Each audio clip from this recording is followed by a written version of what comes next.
More than half the country has seen coronavirus cases go up these past 2 weeks, and the White House says it is preparing for a possible second wave in the fall. NBC's Morgan Chesky is in Dallas for us this morning, where a new mask order was just passed to try to contain the spread. Morgan, good morning.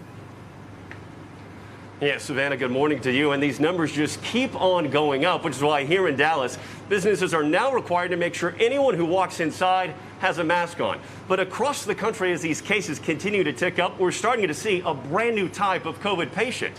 And this virus doesn't appear to be slowing down. This morning, new cases of COVID-19 breaking records nationwide.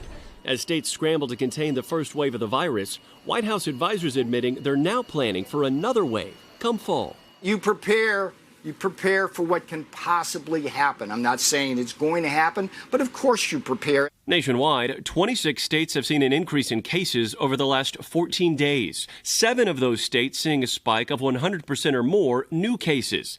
Florida reporting more than 1,000 positive tests daily for 13 days straight. And on Saturday, California set a record for its highest daily count since the pandemic started, with more than 4,000 new cases. In Texas, both Austin and San Antonio are now 2 of the top 5 hotspots in the country. Texas health officials partially blaming the rise on gatherings at beaches, rivers, graduation parties, and bars. Video showing crowds packed inside local pubs led the state's Alcohol and Beverage Commission to revoke permits for 7 bars as part of Operation Safe Open. Both North Carolina and Texas seeing a surge in hospitalizations over the weekend, too. Nurses from Colorado heading to Arizona to help with rising cases in hospitals there. They traveled from Phoenix to Colorado to help us, and so when the need arose, it was kind of a no-brainer. In Florida, a disturbing new trend. Our cases are shifting in a radical direction younger. Governor Ron DeSantis announcing new plans to step up social distancing in the state's bars and nightclubs, while the mayor of Miami delaying phase 3 of reopening in his county. Elsewhere, small steps towards getting back to normal.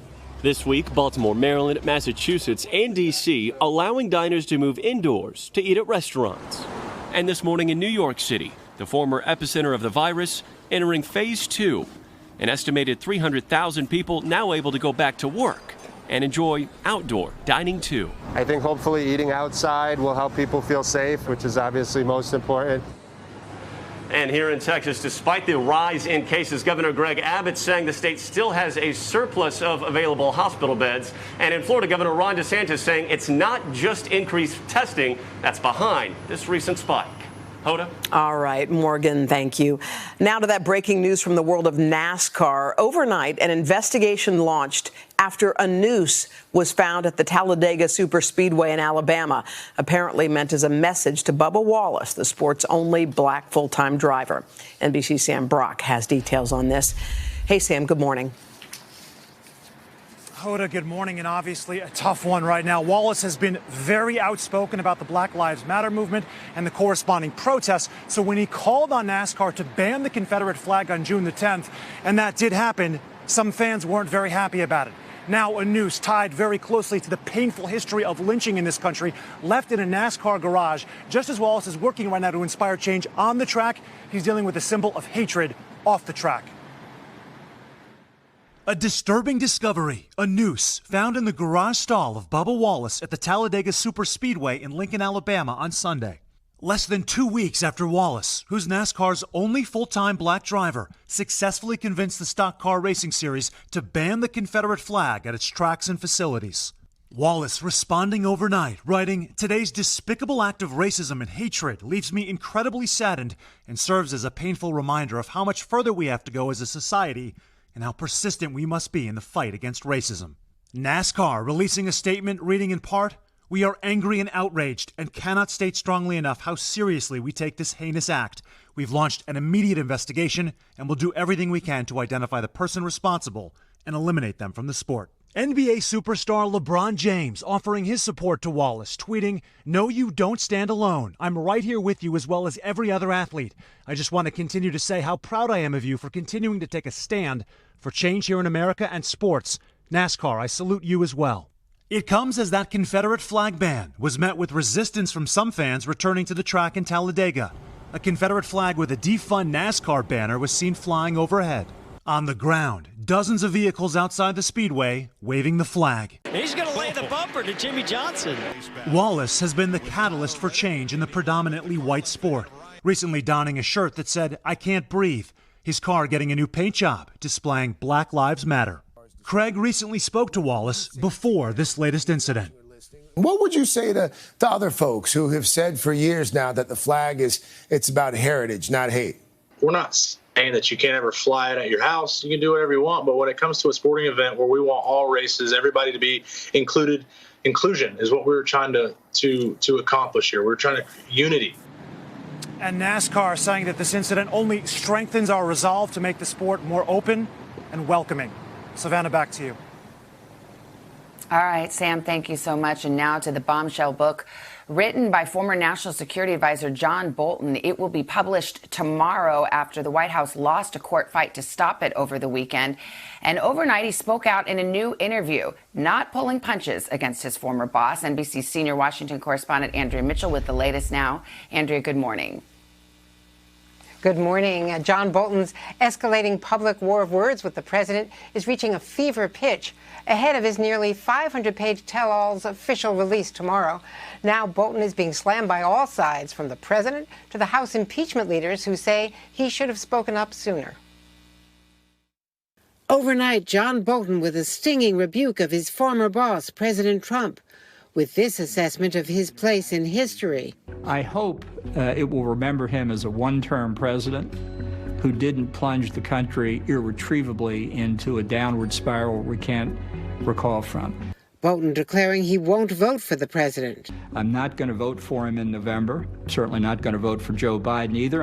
Bolton also accusing Mr. Trump of currying favor with Turkey's President Erdogan, offering to interfere in a U.S. investigation into a Turkish state-run bank. It did feel like obstruction of justice to me. The president said to Erdogan at one point, look, those prosecutors in New York are Obama people.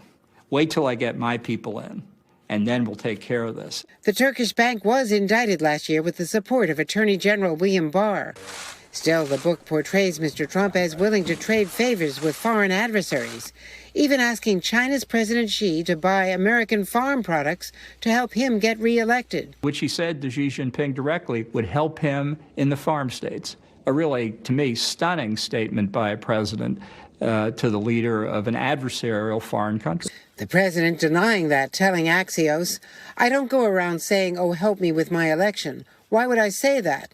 Adding, "And I certainly wouldn't say it anyway, but I certainly wouldn't say it in a room full of people." Now the president accusing his former top advisor of treason. It's really treasonous, okay, what he did.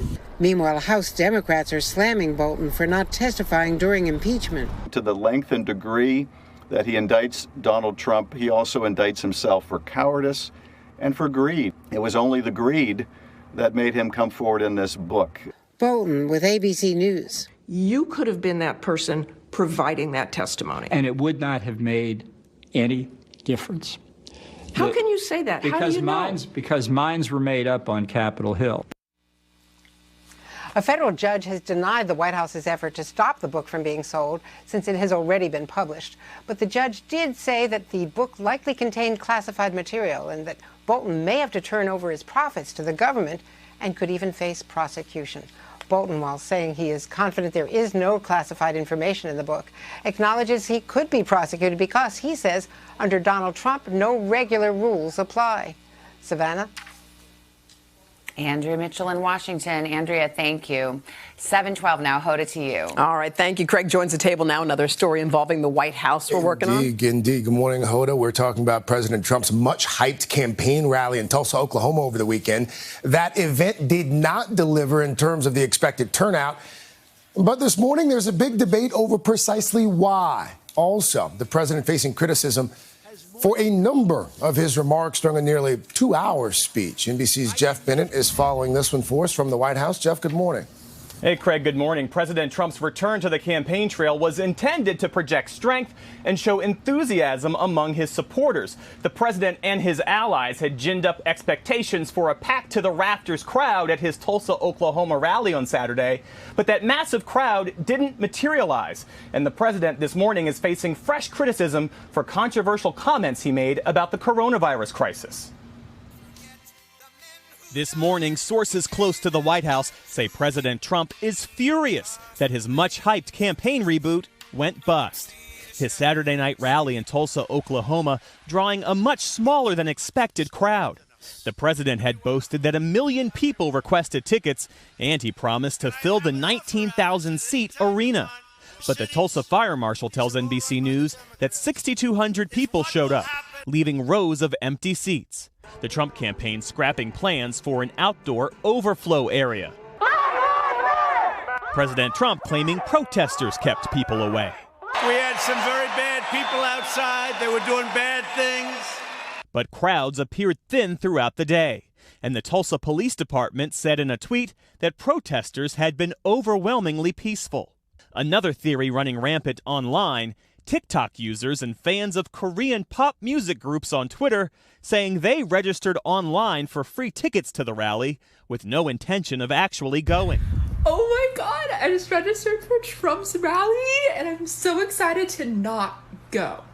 But the Trump campaign insists it weeded out bogus signups.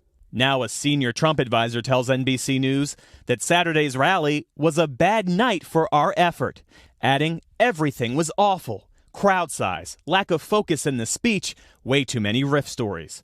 President Trump also using a racist nickname during the speech to describe the coronavirus pandemic. Has more names than any disease in history. I can name Kung Flu, the Chinese virus. And blaming testing for spikes in positive cases. When you do testing to that extent, you're going to find more people, you're going to find more cases. So I said to my people, slow the testing down, please. The White House dismissing that apparent admission as a joke. All right, President joking about the virus there, Jeff, but as we've been talking about, it's still spreading at alarming levels across the country. Now, apparently, even into President Trump's own campaign staff. What's the latest on that? Yeah, the Trump campaign announced over the weekend that at least 6 staff members who were helping set up for that Tulsa rally had tested positive for coronavirus. The campaign says that it followed safety protocols and that none of the infected staffers actually attended the rally. Now, NBC News has learned that at least 2 of those staffers are U.S. Secret Service members. Sources close to the White House, Craig, tell us that President Trump was fuming about that over the weekend, wondering why that information was exposed. But it's just the latest indication that the coronavirus crisis is far from over. Craig? Jeff Bennett from the White House this morning. Jeff, thank you. Savannah? All right, Craig. In the meantime, the Attorney General William Barr is under fire this morning after the dismissal, the firing of one of the most powerful prosecutors in the country, Manhattan's top federal prosecutor, who was investigating members of the president's inner circle. NBC's Gabe Gutierrez now with that story. Gabe, good morning. Savannah, good morning. For 2.5 years, Jeffrey Berman led several high-profile investigations here at the Southern District of New York. Now he's out in a stunning shakeup, and congressional Democrats are vowing to investigate. Today, we unseal an indictment charge. This morning, one of the country's most powerful prosecutors is out of a job. Jeffrey Berman, fired by President Trump at the request of Attorney General William Barr. It came after a tense public standoff, which began when Barr announced Friday Berman was stepping down. Berman quickly issued a defiant statement saying he had no intention of resigning, leading Barr to ask President Trump to remove him from office, saying Berman chose, quote, public spectacle over public service. The president distancing himself on Saturday. We have a very capable attorney general, so that's really up to him. I'm not involved. Berman's office had a series of high-profile investigations, successfully prosecuting the president's former personal attorney, Michael Cohen, investigating his new attorney, Rudy Giuliani, as well as prosecuting Giuliani's former associates. He was also leading the investigation into Jeffrey Epstein. Democrats on Capitol Hill blasted Berman's firing. Nixon had the Saturday night massacre, and now President Trump and AG Barr have the botched Friday night massacre. Failing to believe it was just a favor to Barr's new pick, SEC Chairman Jay Clayton, who has never been a prosecutor.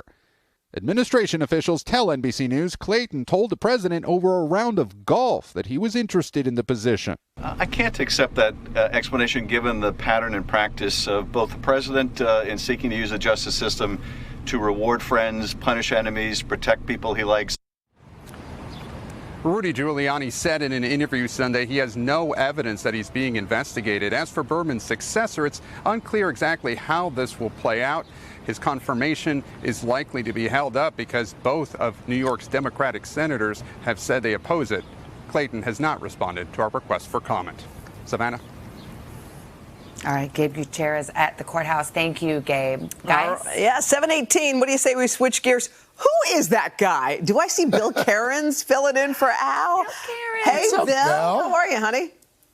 It's great to see you guys. So happy to be here. Hope you had a wonderful weekend, and Father's Day was fantastic around much of the country. But we did have some problems last night. Oklahoma and areas of North Texas, it was not a good sleeping night. We had numerous rounds of thunderstorms moving through with a lot of lightning, and we're continuing to watch another line of storms heading over the top of Fort Worth and over the Dallas Metroplex. It'll clear out as we go throughout your morning rush hour. We're also going to have a severe risk later this afternoon. So from areas from Little Rock, Texarkana, Dallas, Wichita Falls to Amarillo, isolated risk of severe storms, maybe even a little flash flooding too, especially if we get any of these thunderstorms over the same areas that we did last night. So we're talking about you, McAllister to Texarkana. Otherwise, it's just another summer-like day across the country. Hit and miss storms on the East Coast and a heat wave developing on the West Coast.